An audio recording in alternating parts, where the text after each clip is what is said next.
하나님은 늘 우리에게 약속의 하나님으로 다가오셨고 여전히 그 약속은 지금도 진행 중에 있습니다.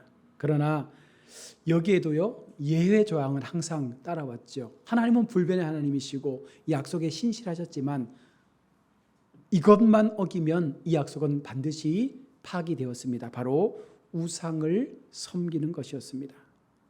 하나님 주신 계명을 어기고 하나님을 떠나 다른 우상을 섬기는 순간 이 언약은 즉시로 파기되는 것이 하나님께서 우리 가운데 경고하고 계신 말씀입니다. 오늘은요 금송아지 사건을 통해서 파기되었던 그 언약이 새롭게 회복되는 장면을 기록을 하고 있습니다. 깨어진 십계명의 두 돌판을 하나님께서 다시 모세를 통하여 만들게 하심으로 이것이 가능해졌는데요.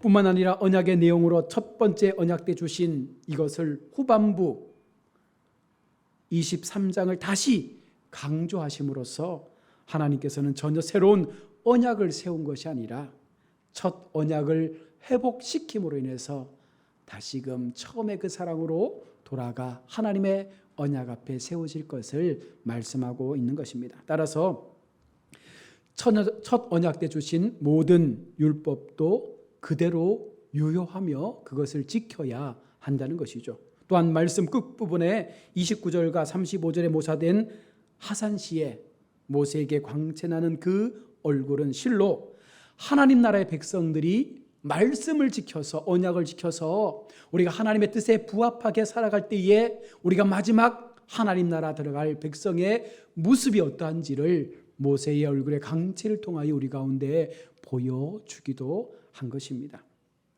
우리는 하나님 나라에서 어떤 모습일까 늘 상상하잖아요. 모세의 얼굴이죠.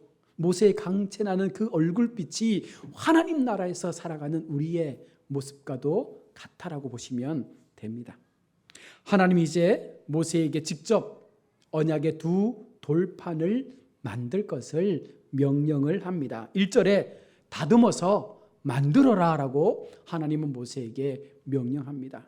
첫 번째 언약판은 하나님께서 직접 만드셔서 모세에게 주었습니다. 모세가 분을 이기지 못해서 깨뜨렸지만 이제 두 번째 돌판은요 모세의 손으로 하나님께서 불러주는 대로 그 언약판을 새기라고 말씀합니다.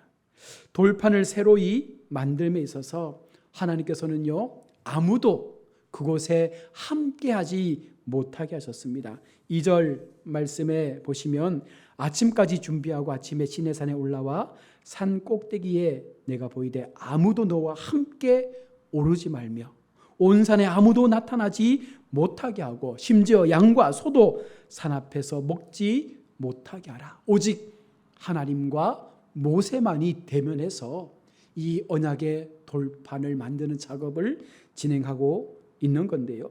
여기에는요 바로 중요한 의미가 담겨 있습니다. 바로 하나님의 언약이 만들어질 때 여기에는 결코 제약된 요소가 함께 있어서는 안 된다라는 것입니다. 오직 하나님의 거룩성을 이룰 수 있는 하나님의 거룩함만이 존재할 수 있는 이 공간 속에 제약의 모습은 함께할 수 없음을 하나님은 분명하게 기준을 정하고 있는 것이죠. 말씀을 새긴다는 것은요 하나님의 거룩을 새기는 것입니다. 우리의 마음판에 하나님의 말씀을 세운다는 것은 더 이상 우리의 마음판에 새겨진 그 말씀 때문에 죄가 우리 속에 들어올 수 없다는 것을 우리가 단호하게 하나님 앞에 선언하며 이제 그 믿음의 길을 가겠다라는 약속과도 같은 거예요. 그래서 세상과 하나님이 섞일 수 없는 것처럼 하나님의 언약으로 사는 백성은 죄와 함께하는 삶을 살아갈 수가 없는 것입니다.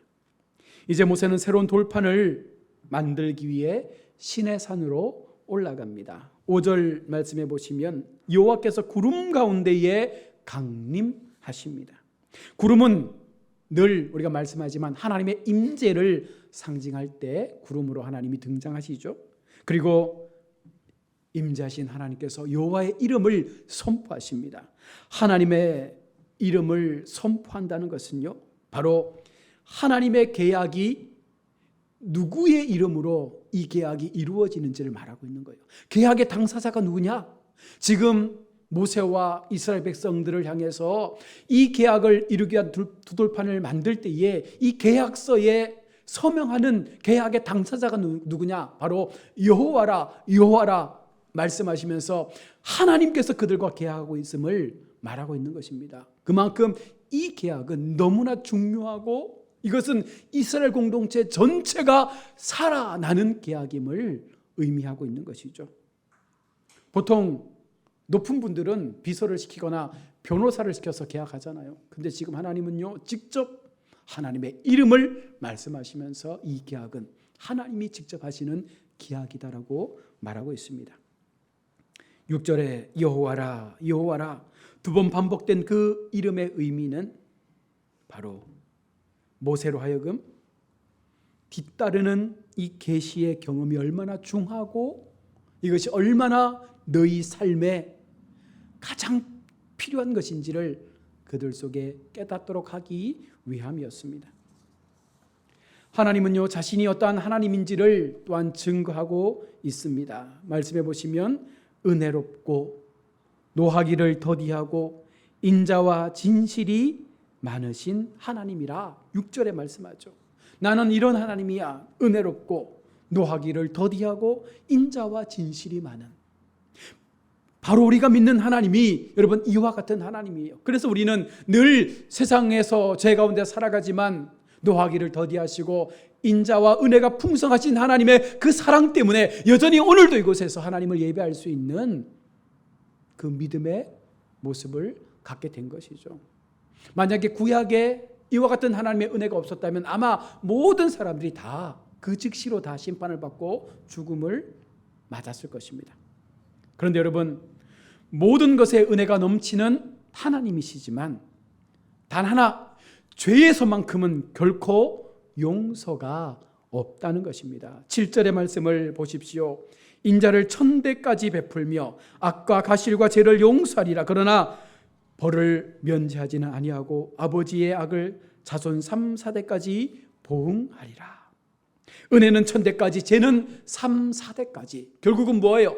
우리가 하나님의 은혜로 살면 그 은혜는 영원하다는 것입니다. 은혜에 머무는 백성에게는요, 그 은혜의 삶을 1000대까지 행할 수 있도록 하나님께서 영원토록 함께 하시겠지만 죄를 행하면 3, 4대까지 하나님의 그 심판이 임한다. 결국은 우리가 어디에 서야 될 것인가? 하나님의 은혜에 서야 된다는 것입니다. 죄를 멀리하고 죄 가운데서 멀어져서 오직 하나님의 은혜 앞에 머물며 그 은혜를 영원토록 누릴 수 있는 삶을 가져야 한다는 것이죠. 이것이 성도에게 가장 큰 복임을 말씀을 하고 있는 것입니다. 이제 모세는 하나님의 분명한 삶의 기준을 듣고 하나님 앞에 엎드리죠. 그리고 자신이 어떠한지, 이스라엘이 하나님 앞에 어떠한 모습을 갖고 있는지를 스스로 고백합니다. 9절 말씀을 보시면 이르되 주여 내가 주께 은총을 입었거든 원하건대 주는 우리와 동행하옵소서. 이는 목이 뻣뻣한 백성이니이다. 우리의 악과 우리의 죄를 사하시고 우리를 주의 기업으로 삼으소서. 하나님께서 죄를 멀리하시고 죄를 싫어하신다라는 그 말씀 앞에 모세는요 납작 엎드려서 하나님, 우리는 목이 뻣뻣한 백성이었습니다. 얼마나 많은 죄를 지었는지 모릅니다. 그러나 우리를 용서하셔서 하나님의 거룩한 기업으로 삼아주시고 우리를 인도하여 달라고 하나님 앞에 요청하고 있는 것이죠. 하나님과의 관계 속에서 가장 중요한 부분은 바로 이 죄에 대한 부분이 어떻게 우리 속에서 멀어지게 되느냐, 얼마나 하나님 앞에 거룩함을 가지고 하나님 앞에 이 관계를 유지해 가느냐가 더욱더 중요하기 때문에 모세는요 하나님 앞에 죄사함의 기도를 드리면서 분명한 보증을 받고 싶었던 것입니다. 모세는 하나님을 향해서 이스라엘을 주의 기업으로 삼아 달라고 요청하고 있습니다. 주의 기업이란 히브리어 나할이라는 단어로 물려받다, 상속하다, 유산, 소유를 뜻합니다. 따라서 주의 기업이란 하나님의 소유된 백성이죠. 하나님 우리를 하나님의 소유된 백성으로 영원토록 하나님의 속하여 살 수 있도록 행하여 주옵소서.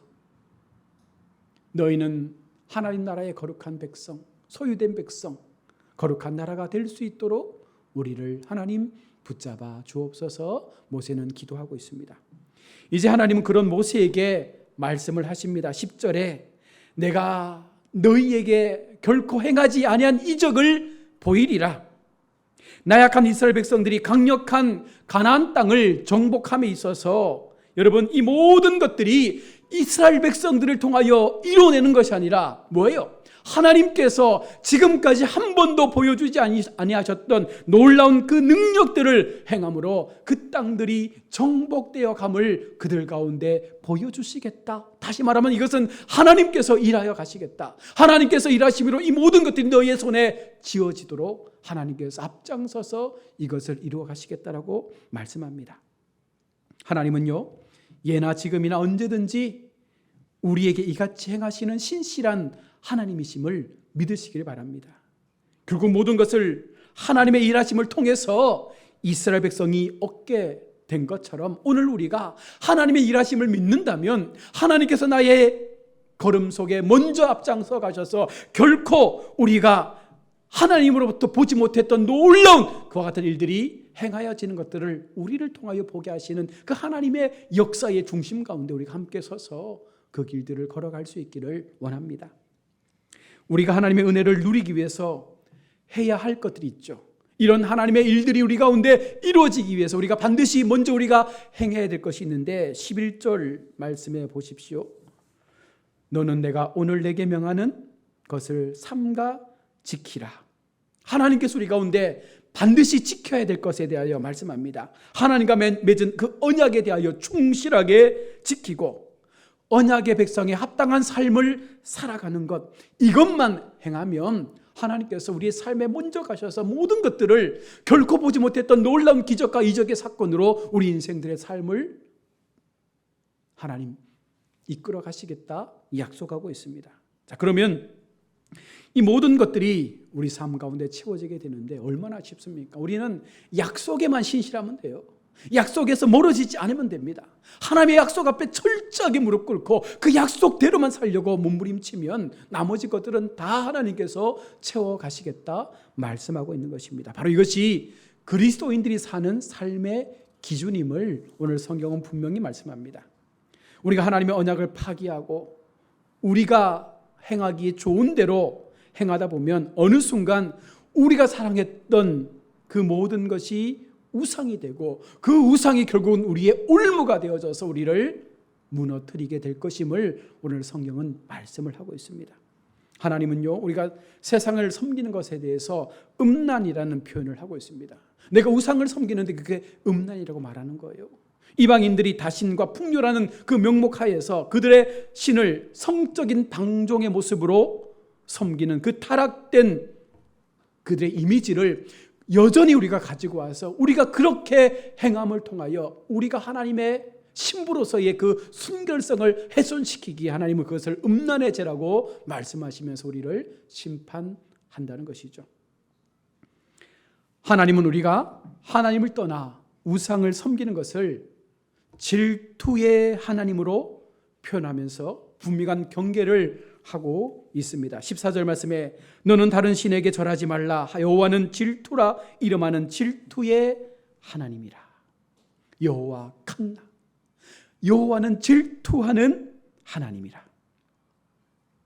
여러분, 여기서 표현된 질투의 하나님은요, 이 표현의 성육신과 같은 거예요. 우리가 부부의 연을 맺고 배우자가 다른 남자에게, 다른 이성에게 마음을 준다면 얼마나 우리 마음 가운데 질투가 일어나겠습니까? 화가 일어나겠습니까? 지금 하나님은요, 그 같은 심정을 가지고 너희가 이방을 섬기고 우상을 섬길 때 나는 질투하는 하나님으로 너희가 행하는 그 모든 것들을 내가 결코 보지 못하겠노라 말씀하고 있는 것이죠.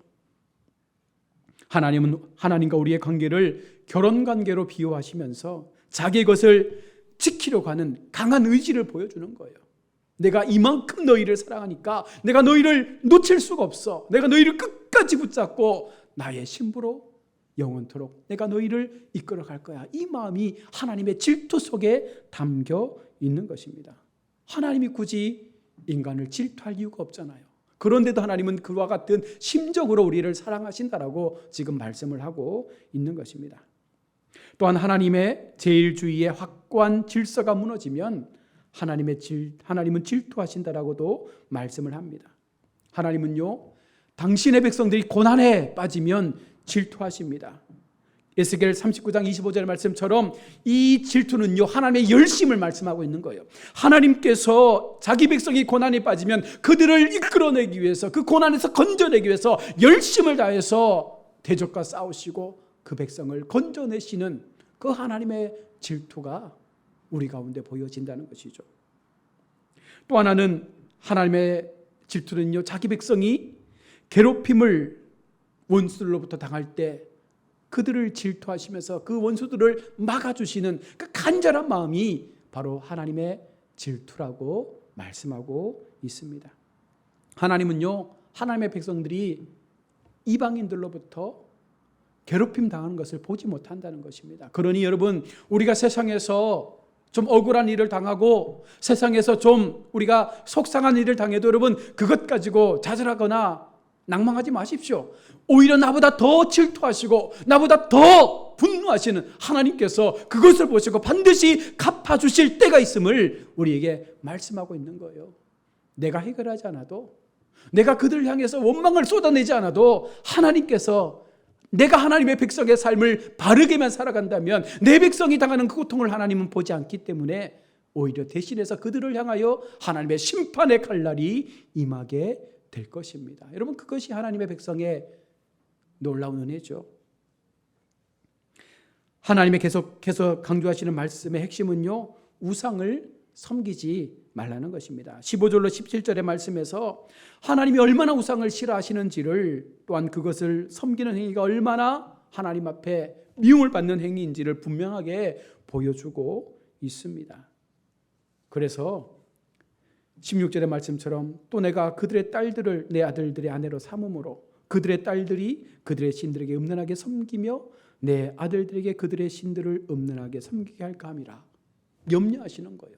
이게 올무가 되어져서 그들이 무너질까 봐. 그래서 예수 믿는 형제 자매는 예수 믿는 사람들과 결혼을 시켜야 됩니다. 우리가 믿지 않는 사람들을 전도한다라는 명목으로 결혼하게 되면 얼마나 그 길이 힘들고 어려운지 몰라요. 하나님은요, 창세기에서도 말씀했잖아요. 하늘의 아들들이 세상의 딸들과 하나 될 수 없다라고. 하늘의 아들들이 세상의 딸들과 연합되어졌을 때 결국은 그 땅은 심판을 받았습니다. 결코 하나 될 수가 없는 거예요. 하나님의 마음을 담은 사람들은요, 하나님의 공동체들과 관계하며 그 사랑을 맺어가야 한다는 것입니다. 이렇게 하나님께서 철저하게 언약의 갱신을 이야기하시고 그 속에 죄에 대한 부분들을 하나님께서 말씀하시면서 너희가 새롭게 이 모든 것들을 피하며 하나님의 언약 안으로 들어와 하나님의 놀라운 일들을 감당할 것을 말씀하신 이후에 이제 이스라엘 공동체가 지켜야 될 3대 절기에 대하여 말씀을 합니다. 이것은 이교도의 타락된 제사 방법을 계속해서 닮아가니까 금송아지 사건도 결국은 이교도의 그 제사의 방법을 닮아서 그렇게 행한 것 아니겠습니까? 그래서 순수하고 참되게 하나님을 섬기는 방법에 대하여 그들을 가르치기 위해서 이스라엘의 3대 절기를 언급하고 있는 것입니다. 먼저 무교절인데요. 무교절은 애굽에서 급하게 빠져나온 그 출애굽 사건을 기념하기 위해서 지키는 절기가 무교절이죠. 이때 누룩 없는 떡을 먹게 함을 통해서 그들 속에 죄가 퍼지지 않도록 그 거룩함을 지킬 수 있도록 하도록 이 무교절을 지켰습니다. 이것은요, 영적으로 예수 그리스도의 부활을 상징하는 거예요. 홍해를 건너서 하나님의 영원한 생명의 부활로 다시금 거듭날 수 있는 우리 성도들의 삶의 의미를 바로 이 무교절을 통해서 우리는 보게 되는 것이죠. 또 하나 77절, 이것을 오순절이라고도 합니다. 이것은 추수의 첫 열매를 하나님께 드리기 위한 목적으로 지키는 절기인데요. 후기 유대 전승에서 모세가 시내산에서 율법을 받은 사건을 기념하는 목적으로도 이것이 지켜졌습니다. 77절의 신약적 의미로는 바로 성령의 강림을 이야기하죠. 예수님께서 승천하시고 이 땅 가운데 남겨진 우리를 향하여 성령을 주셔서 성령의 충만함을 받은 성도가 마지막까지 이 땅에서의 삶을 이길 수 있음을 우리가 고백하면서 오순절 절기 속에 내게도 성령을 주옵소서, 내게도 성령의 충만한 삶을 통하여 마지막까지 하나님께서 원하시는 그 삶의 걸음을 걸어갈 수 있도록 지켜주옵소서. 그런 마음으로 7.7절을 지키고요. 세 번째 수장절입니다. 수장절은요, 이스라엘 공동체가 광야의 그 40년 광야의 정 속에서 장막을 치고 하나님의 은혜와 사랑을 경험했던 그 날들을 기억하며 지키는 절기가 바로 수장절입니다.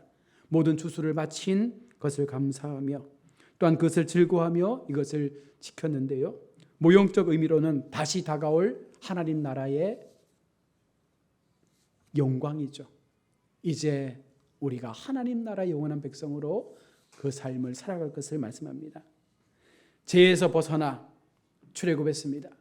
그리고는 우리가 그 속에서 우리 하나님을 만나서 영원한 부활의 생명체를 얻게 됩니다. 그러면 우리는 이후에 영원토록 하나님 나라에서의 삶을 살아간다라는 이 맥락 속에서 하나님은요, 그들이 영원한 하나님을 소망하며 그 믿음의 시간들을 살아갈 것을 말씀하고 있습니다.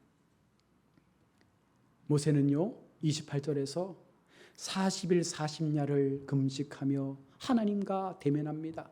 그리고 하나님께서 주시는 그 언약의 판을 새기기 위해서 그렇게 하나님 앞에 기도하며 40주야를 엎드렸습니다. 성경에서 40은 연단과 시험을 나타내는 숫자로 많이 사용되어지죠. 모세는 지금 하나님 앞에서 연단의 시간을 보내며 새로운 언약의 돌판을 받게 되는 것입니다. 성도가 인생을 살아가다 보면 하나님께로부터 새로운 은혜를 입기 위해서 우리에게도 어쩌면 연단과 시험이라는 과정들을 거쳐가야 합니다. 그 연단의 시간들을 믿음으로 견디면 우리에게 새로운 언약이 임하게 되고 그 언약을 통하여 우리는 하나님의 놀라운 기적의 삶을 누릴 수 있게 되는 것입니다. 모세가 언약의 돌판을 받고 이제 내려올 때 어떤 모습으로 변화되어졌습니까? 29절 말씀에 그의 얼굴에 피부에 광채가 났다라고 성경은 기록합니다. 모세 얼굴에 광채가 났는데 모세는 알아보지 못합니다. 그러나 모세의 얼굴에는요, 광채가 나는 거예요. 40일 동안 하나님과 교제하며 하나님 앞에 거룩함의 모습으로 그의 삶을 기도로 엎드렸을 때 그의 모든 그 신체의 변화가 일어난 것입니다. 자신도 모르게 하나님의 그 영광의 그 얼굴빛이 모세의 얼굴에 반영된 것이죠. 여러분, 하나님과 가까이 하면 우리의 삶에 빛이 날 수밖에 없습니다. 하나님과 가까이 하는 백성들에게는요, 날마다의 하나님의 영광의 빛이 비출 수밖에 없어요. 그래서 사람들은 그 영광의 빛을 보고 두려워할 수밖에 없는 거예요. 하나님의 빛이 나를 통하여 비춰질 때 사람들은요, 참으로 예수 믿는 사람들을 두려워하는 것입니다. 왜 무당들이 예수 믿는 사람들을 멀리할까요? 하나님의 영광이 임하기 때문에 다른 귀신들이 범접할 수가 없는 것입니다. 하나님을 가까이 함이 복이 되는 이유가 바로 여기에 있는 것이죠. 우리가 하나님과 가까이 할수록 더욱더 빛난 모습으로 우리의 삶 자체가 변화되어지게 되면 결국은 그 빛이 우리 주변에도 비치기 때문입니다. 모세는 그 얼굴을 보고 두려워하는 이스라엘 백성들 때문에 그 얼굴을 수건으로 가렸습니다.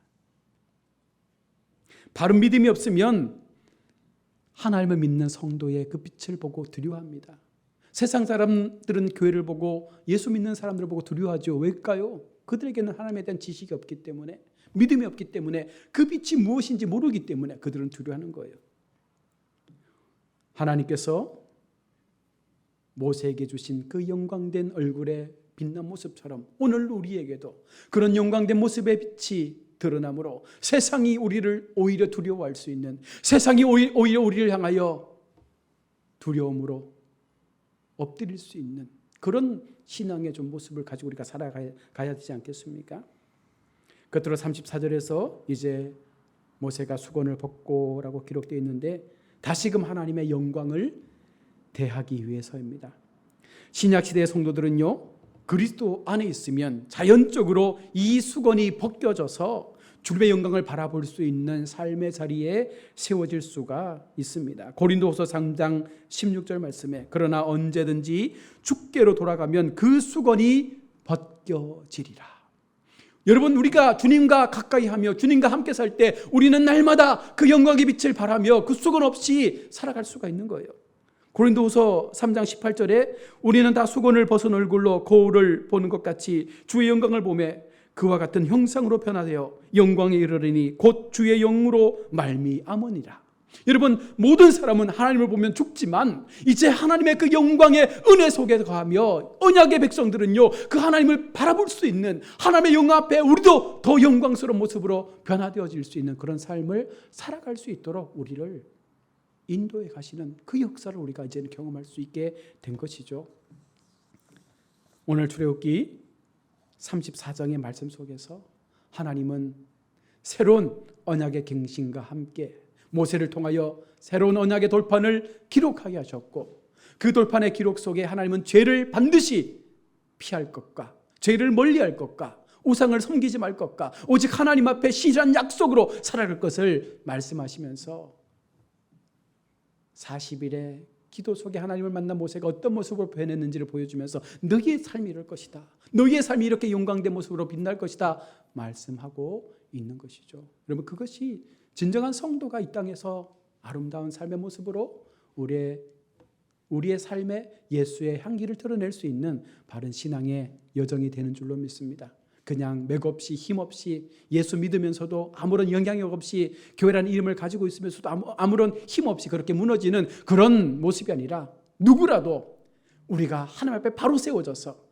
우리 삶의 영광의 빛이 바라면 세상 사람들이 오히려 교회를 바라보고 우리를 바라보고 두려워하며 그들 속에 참된 예수의 향기를 전할 수 있는 이와 같은 삶을 사는 것이 진짜 교회요, 진짜 성도의 바른 삶인 줄로 믿고, 그렇게 살면 하나님은요 우리에게 놀라운 일들을 행하여 주실 것을 약속하고 있습니다.